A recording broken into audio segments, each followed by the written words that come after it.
શેના માટે આજે આવેદનપત્ર આપવામાં આવ્યા ને ક્યાં કઈ જગ્યાએ આવેદનપત્ર આપ્યું? શ્રીમાન, અમે આજે તારીખ 15/9/2025 રોજ બડી સમસ્યાથી ઉભરીને અમે અત્યારે હાલ અમારા ગામના મિત્રો સાથે પ્રાંત અધિકારી સાહેબશ્રીને આવેદન આપવા આવ્યા છીએ કે અમારા ગામમાં અરજણસર માંડલાથી પાણી આવતું અમારા તલાવમાં ઓવરફ્લો થાય છે. ઓવરફ્લો થઈને પાણી ગામની અંદર ઘૂસી રહ્યું છે. જે ગામની અંદર પાણી આવી રહ્યું છે બજાણિયાવાસ, હરિજનવાસ, રાવળવાસ, ભાંગીવાસ અને ચૌધરીવાસમાં પણ ઘણું નુકસાન પહોંચાડી રહ્યું છે. અને આ પાણી લગાતાર મારા અંદાજથી 1 અઠવાડિયું ચાલવાની સંભાવના છે. 1 અઠવાડિયું પાણી ચાલે તો લોકોને ઘણી એવી સમસ્યાઓ આવે છે અને બીમારી પણ ફાટી નીકળવાની સંભાવના ઘણી દેખાઈ રહી છે.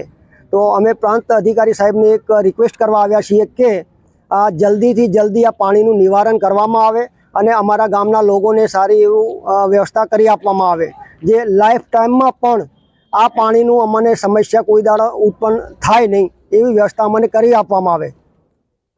મારું નામ પટેલ ભાવેશભાઈ લીલાભાઈ. શેના માટે આવ્યા હતા તમે?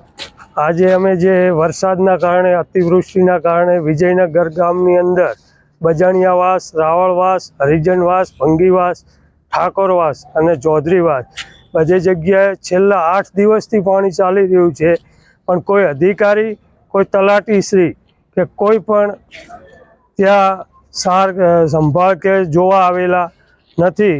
અને હાલમાં હું મારી જાતે જ આ જાનથી લીલાભાઈના ત્યાં જોઈને આવેલો છું રૂબરૂ.